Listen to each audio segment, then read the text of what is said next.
7 sebab mengapa musibah datang bertubi-tubi. Yang pertama, karena banyaknya maksiat. Surah Yasin ayat 19 yang kita baca setiap hari.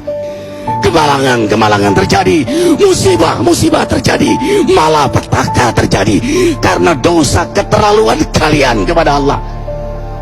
Yang kedua, karena banyaknya orang berbuat zalim. Dengarkan surah Qasas ayat 59. Kami tidak akan menghancurkan satu daerah kecuali para penduduknya banyak berbuat zalim. Anak durhaka pada orang tua, istri yang berani kepada suaminya, perampok, pembunuhan di mana-mana. Ini mengundang bala bencana. Yang ketiga, mengundang bala bencana karena kelakuan tangan-tangan manusia. Rum 41. Telah tampak kerusakan di daratan dan lautan karena tangan-tangan jahil manusia, agar mereka merasakan akibat perbuatan mereka. Sebagian mereka merasakan akibat perbuatan mereka, agar mereka kembali kepada Allah. Yang keempat, bencana terjadi karena para tokoh melakukan kemaksiatan dan kezaliman. Dengarkan dengan iman, wahai penduduk Indonesia yang mulia. Bila kami ingin menghancurkan suatu negeri, kami perintahkan para tokohnya untuk taat kepada Allah, tapi mereka maksiat, tapi mereka berbuat zalim, tapi mereka hianat kepadaku dan kepada makhlukku. Wahaqqa alaihil qaul, maka haklah untuk mereka datang bala bencana seperti kaum Ad, kaum Samud, kaum Lut, kaum Nuh. Kami hancurkan sehancur-hancurnya. Siapa tokoh itu? Para pemimpin kita yang sumpah Al-Quran di kepalanya, demi Allah tidak korupsi. Lalu korupsi. Siapa lagi?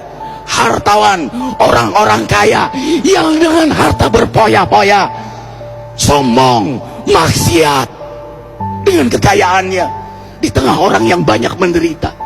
Siapa lagi? Ulama yang menjual ayat-ayat Allah dengan murah. Subhanallah. Yang kelima, mengapa bala bencana terjadi? Karena orang-orang soleh, orang-orang baik diam melihat kemaksiatan dan kemungkaran. Surah Al-Anfal ayat 25. Takutlah kalian dengan musibah yang tidak hanya menimpa orang yang maksiat, orang yang berbuat zalim, tapi juga kalian orang-orang soleh.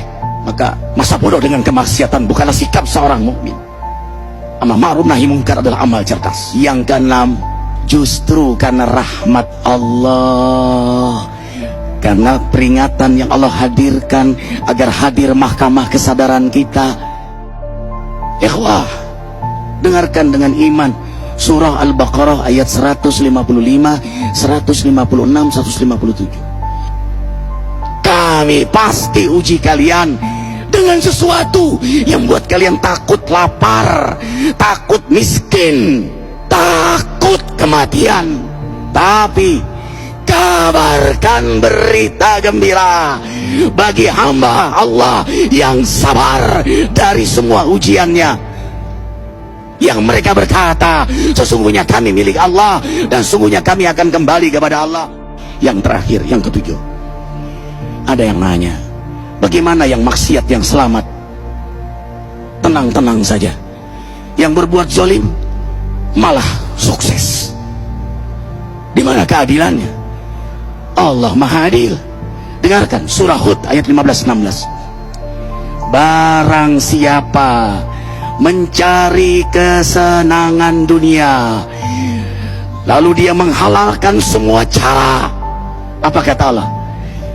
Kami beri, tapi di akhirat tidak mendapatkan secuil pun kenikmatan, malah nikmat di dunianya menjadi bahan bakar azab untuk dirinya. Itulah istidrat. Lalu apa sikap kita sekarang?